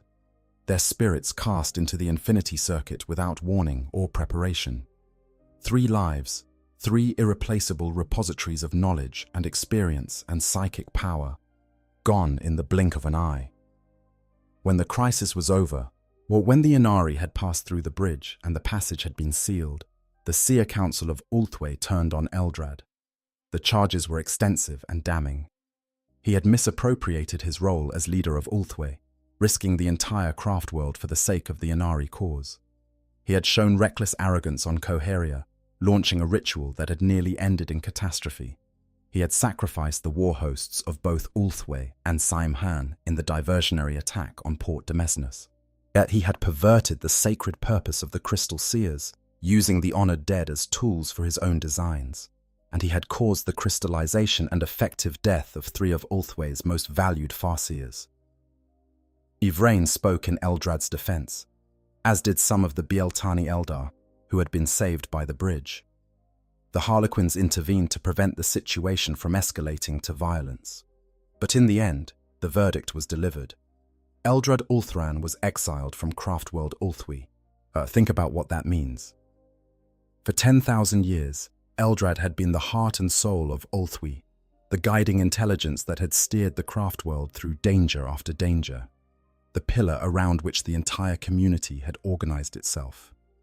He was not just a leader, he was the leader, the one constant in a galaxy of change, the fixed point around which everything else orbited. Generations of Eldar had been born, had lived their lives, yet had walked their paths and fought their wars and loved and lost and died, all under the watchful eye of this one being who never seemed to age, never seemed to falter, never seemed to doubt. And now, for the first time in 10 millennia, he was cast out, banished, told that if he returned, he would face death. The sentence was not delivered lightly. The Seer Council understood what they were doing. They understood the weight of history they were defying, as the enormity of the tradition they were breaking. Eldrad Ulthran was not just their high Farseer, he was the founder of their psychic traditions. He was the architect of the path of the Seer as they knew it. He had shaped the very framework through which they exercised their powers, the runes they cast, the methods they used to read the future. To exile him was to reject the hand that had built the house they lived in. But the Seer Council also understood something else. And they understood that Eldrad's recklessness, his willingness to gamble with the lives and souls of his people in pursuit of goals that only he could fully comprehend, had crossed a line that could not be uncrossed. The Crystal Seers he had stolen were sacred relics, honored ancestors who deserved to rest in peace, not to be dragged across the galaxy and used as components in a ritual of cosmic ambition. The Farseers who had crystallized during the bridge ritual were colleagues, friends, family, yet living beings whose existence had been snuffed out because Eldrad had pushed too hard, too fast, with too little regard for the cost. There is a lesson in this moment, one that resonates far beyond the specific circumstances of Eldar politics. It is the lesson of the indispensable man who discovers that he is not, in fact, indispensable. Eldrad had spent 10,000 years making himself the center of Ulthwé's existence, the one being around whom all decisions revolved, the oracle whose word was law, and in doing so, he had created a dependency that the Seer Council now found intolerable. They needed to prove, to themselves as much as to anyone else, that Ulthwé could survive without Eldrad Ulthran, that the craft world was more than one being, however ancient, however powerful, however wise. Whether they were right to do so is a question that the law leaves deliberately open. On one hand, Eldrad's actions on Koheria and during the bridge ritual were undeniably reckless, and the costs they imposed were grievous and real. On the other hand, those same actions led directly to the partial awakening of Inead, the birth of the Inari, the resurrection of Reboot Guilliman, and the first genuine hope the Eldar had known in 10,000 years. Was the price worth paying? The answer depends entirely on where you stand, and which is exactly the kind of moral ambiguity that makes this setting so endlessly compelling. For a lesser being, exile might have been the end. The shock of rejection after so many thousands of years of service might have broken their spirit entirely. But Eldrad was not a lesser being, and exile did not change what he was or what he believed needed to be done.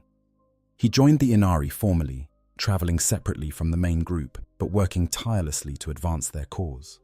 He formed his own band of followers, who came to be known as the Exiles, loyal Eldar who chose to follow Eldrad, rather than remain on a craft world that had turned its back on its greatest son. And when the 13th Black Crusade erupted, when Abaddon the Despoiler launched his greatest assault against the Imperium and the fortress world of Cadia fell, Eldrad was there. He dispatched the Shadowseer Salandri Veilwalker to aid the Imperial forces, and working behind the scenes to coordinate the resistance against chaos, even as his own people had rejected him. When the destruction of Cadia sent shockwaves across the galaxy, and the survivors of the fortress world found themselves stranded on the planet of Callisus, it was Eldrad who appeared to guide them into the webway, leading them to safety through the ancient tunnels that connected the stars. And then came the moment that would justify everything Eldrad had done, as every sacrifice he had demanded, every ally he had betrayed, every rule he had broken. The Inari, guided by Eldrad's foresight, and carried by the psychic bridge he had opened at such terrible cost, arrived at Macragge, the fortress world of the Ultramarines. There, in the Shrine of Hera, lay the body of the Primarch Robut Guilliman, who had been mortally wounded 10,000 years earlier and placed in a stasis field at the very threshold of death. Ivrain, the prophet of Iniad, or used the power of the god of the dead to do what no other force in the galaxy could have accomplished. She reached across the boundary between life and death and pulled Guilliman back from the brink. The Primarch awoke, rising from his deathbed for the first time in 10 millennia, reborn into a galaxy that desperately needed the kind of leader he had once been. The resurrection of Guilliman changed everything, for the first time since the Horus heresy. But the Imperium had a leader who could see clearly, who could think strategically, who could make decisions based on logic and reason rather than dogma and superstition. Guilliman launched the Indomitus Crusade, pushing back the forces of chaos across 1,000 fronts, and in the process, he formed an unprecedented alliance with the Inari and, through them, with Eldrad himself. It was perhaps the ultimate vindication of Eldrad's philosophy, the alliance he had always believed was possible, as the cooperation between Eldar and humanity that he had spent 10,000 years working toward was finally becoming a reality. Not because the two species had suddenly learned to trust each other, but because the darkness pressing in from every side had left them no choice.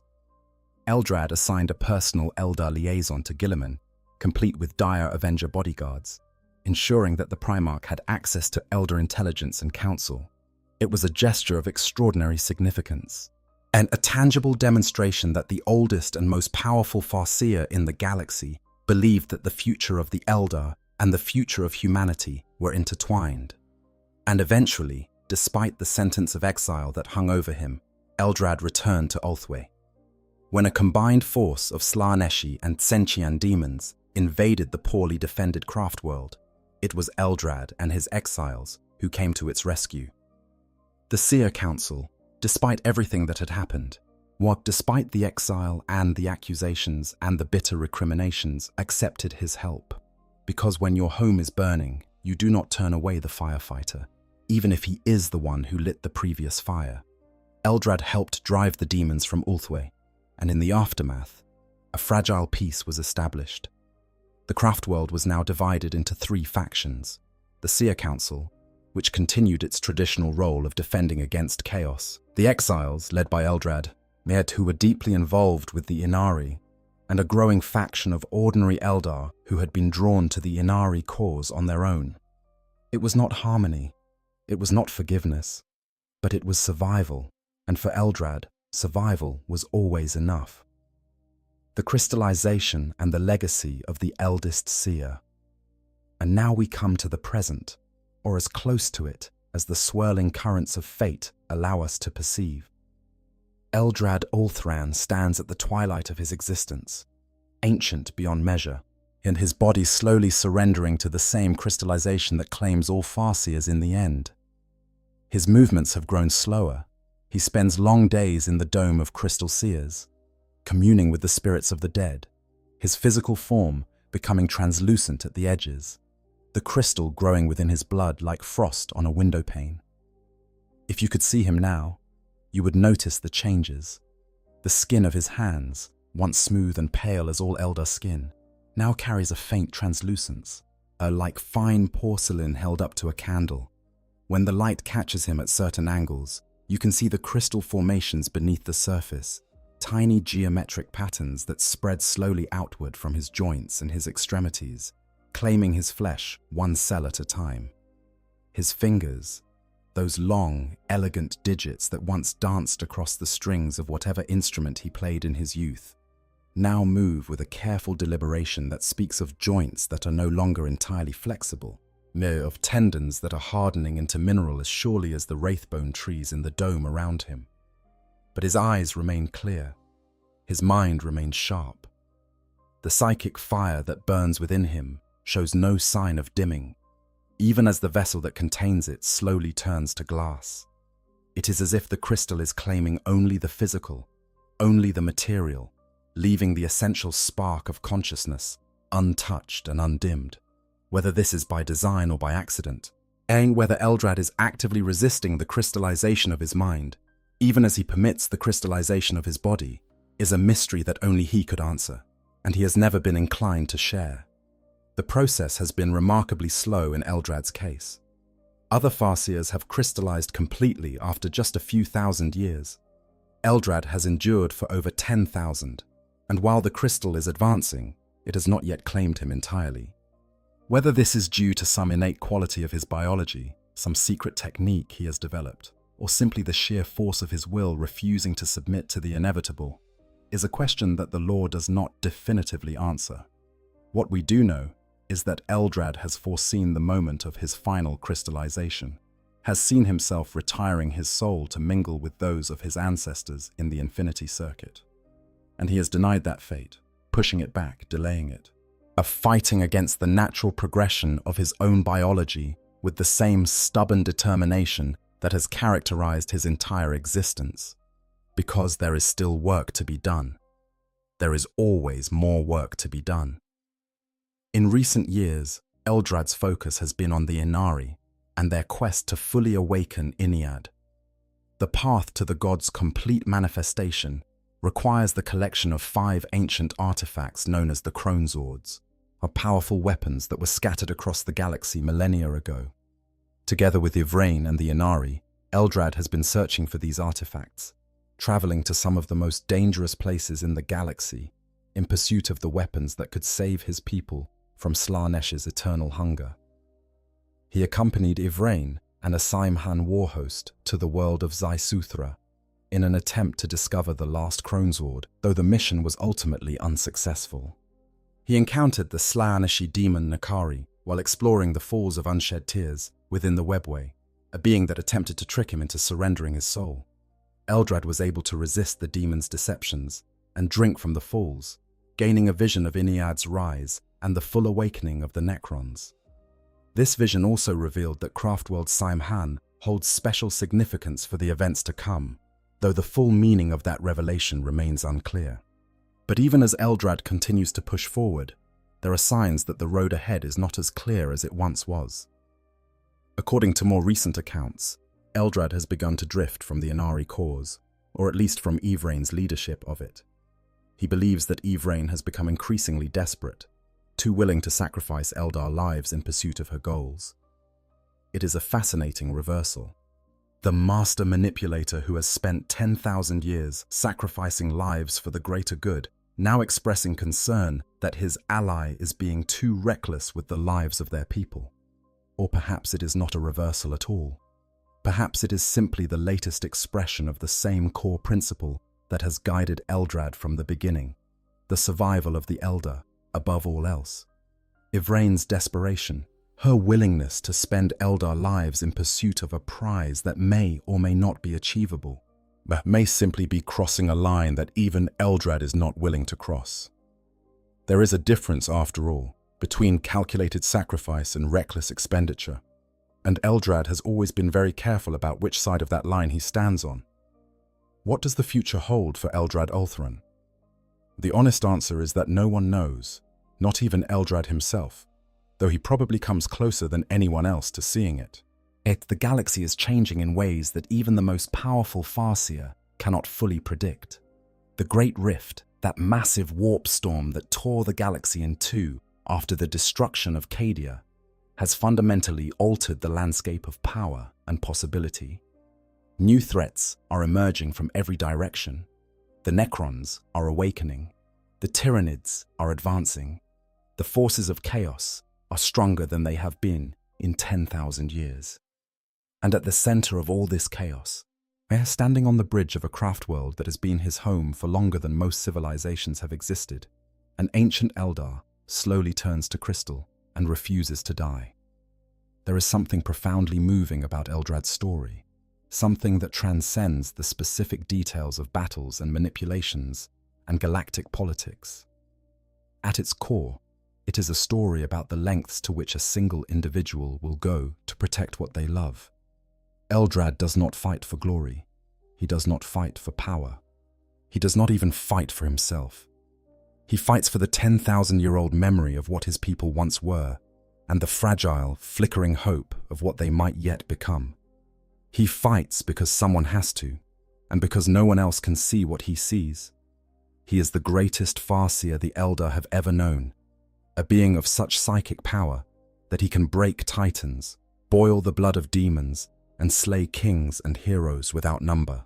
He has shattered the plans of chaos gods, outmaneuvered the machinations of the Necrons, and defeated the War Master of Chaos in single combat. He has saved his people from extinction over 100 times, each time buying them a little more time, a few more years, one more slender chance at survival, and he is dying. Slowly, inevitably, the crystal is claiming him. One day, perhaps soon, perhaps centuries from now, Eldrad Ulthuan will take his final step into the Dome of Crystal Seers and join the silent forest of his predecessors, at his spirit flowing into the infinity circuit to mingle with the souls of all those who came before him. His body will stand there, a translucent statue of psychocrystal, forever caught in the act of reaching for a future that he could see, but never quite grasp. But until that day comes, he will not stop. He will not rest. He will continue to cast his runes and read the future and make the terrible, impossible choices that have defined his entire existence. Because that is who Eldrad Ulthuan is. That is what it means to be the first of Ulthwé, the eyes of fates unseen, the oldest living Farseer in the galaxy. He is the candle that refuses to go out, burning against the darkness with everything it has left. His psychic mastery surpasses practically any other mortal in the universe. His foresight is the most accurate and powerful of any Farseer. He can cast from as many as 4,000 runes, each one a lens through which he reads the infinite branching paths of possibility. And the Staff of Ulthamar, that ancient weapon of purest wraithbone, continues to channel the wisdom and power of the First Seer Council of Ulthwé, connecting Eldrad to the infinity circuit of his home, in a bond that not even exile could sever. The runic scripts upon his breastplate, the armor of the last runes, speak of enduring until the final dying of the light. It is a message that has never been more relevant. In a galaxy where every light is dimming, where every hope is threatened, where every future seems to lead only to darkness and oblivion, Eldrad Ulthuan endures. He endures because his people need him. He endures because the alternatives are unthinkable. He endures because after 10,000 years of reading the future, he still believes, against all evidence and all probability, that there is a path forward. And if there is one thing we have learned from the long, incredible, heartbreaking story of Eldrad Ulthuan, it is this: never bet against the being who can see the future. Consider the full scope of what this one individual has accomplished over 10 millennia.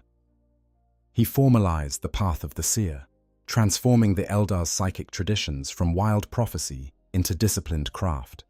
He guided craft-world Ulthwé through the immediate aftermath of the fall, personally preventing over 100 catastrophes in the first few centuries alone. He tried to warn the Imperium of the Horus heresy and, more when that failed, worked tirelessly to mitigate the damage. He dismantled the Cabal, an ancient organization that believed the destruction of humanity was the path to victory. He saved Vulcan, one of the Emperor's own sons, from madness. He orchestrated the rise of Ghazghkull Thraka and the Second War for Armageddon. He warned Iyanden of the Tyrannid menace. He closed the warp rift above Haran. He defeated Abaddon, the despoiler, in single combat. He prevented the Hrud from destroying Saim-Han. He thwarted the awakening of Necron dynasties. He sent harlequins into the imperial palace itself. He partially awakened Ennead. He midwifed the birth of the Inari. He helped resurrect Rabut Gilliman. He formed an alliance with the reborn Primarch. He returned to save Ulthwé from a demonic invasion even after being exiled. That is the resume of Eldrad Ulthran. That is the life of the oldest Farseer. And the story is not over yet. The future is always in motion. The runes are always falling. And somewhere, on the edge of the Eye of Terror, in a craft world that has been his home since before the Imperium existed, an ancient Eldar with crystal forming in his blood is still reading those runes, still searching for the path that leads to survival, still believing that the choices we make today can shape the tomorrow that we need. In the grim darkness of the far future, there is only war. But there is also Eldrad Ulthran. And as long as he draws breath, and as long as his mind can still reach across the vastness of space and time to touch the threads of fate, there is something rarer than victory and more precious than glory. There is hope. What strikes me most about Eldrad's story, after spending all this time with it, is how deeply personal it is despite its cosmic scale. Yes, he is a being of immense power who plays chess with the fates of civilizations.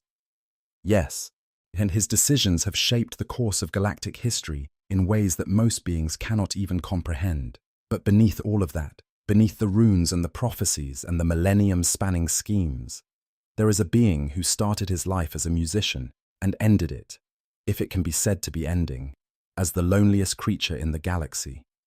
Think about what it must be like to watch everyone you have ever known die, not just once, but over and over again, generation after generation, for 10,000 years. The friends you made in your youth, gone. The students you trained, gone. The warriors who fought beside you, gone. Even the enemies you respected have passed away, replaced by new enemies who know nothing of the old struggles, the old resentments, the old grudges. Eldrad has outlived entire civilizations.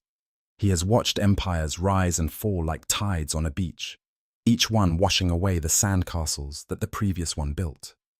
He has seen the same mistakes repeated, yes, the same follies pursued, the same disasters unfold, and he has been powerless to prevent most of them. And yet he continues. He wakes each day, or whatever passes for a day, aboard a craft world orbiting the Eye of Terror, and he casts his runes. He reads the future. He makes his plans. He reaches out across the vast darkness of space and touches the threads of fate, gently nudging this one, pulling that one, severing another, and always working toward the same goal that has driven him since the day he first set foot on the path of the seer, the survival of his people. Is he a hero? By Eldar standards, absolutely. He is the greatest hero their race has ever produced, the one being who has done more than any other to ensure that the Eldar continue to exist. But by human standards, that is a harder question. The millions who died on Armageddon because Eldrad decided their lives were worth less than 10,000 Eldar would not call him a hero. The crews of the Imperial ships that were thrown off course by his psychic rituals. The civilians who suffered when the warp bled through torn Geller fields. The Space Marines who died fighting his diversionary attacks. None of them would consider Eldrad anything other than a monster. And there is the final, haunting irony of Eldrad's existence. As he has spent 10,000 years fighting to save his people, and in doing so, he has become exactly the kind of being that other species fear and despise. His manipulations, his deceptions, his willingness to sacrifice anyone and anything in pursuit of his goals. have confirmed every negative stereotype that the galaxy holds about the Eldar. They are untrustworthy. They are duplicitous. They treat other species as pawns in their elaborate games. And Eldrad, the greatest of them all, is the living proof of every accusation. He knows this. He accepts it. Because the alternative is extinction, and Eldrad Ulthran has been fighting extinction for longer than most species have existed. There is a quote attributed to Eldrad that captures his philosophy perfectly. When there is no other way, the perilous path is the only road to salvation. He has walked that perilous path for 10 millennia, never hesitating, never looking back, in never allowing himself the luxury of second-guessing the decisions that have cost so many so much.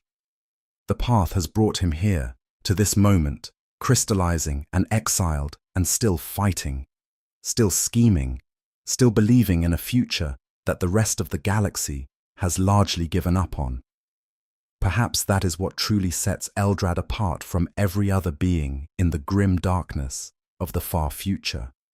Not his psychic power, though that is unmatched. Not his longevity, though that is extraordinary. But not even his legendary foresight, which has seen further and more clearly than any other mortal eye.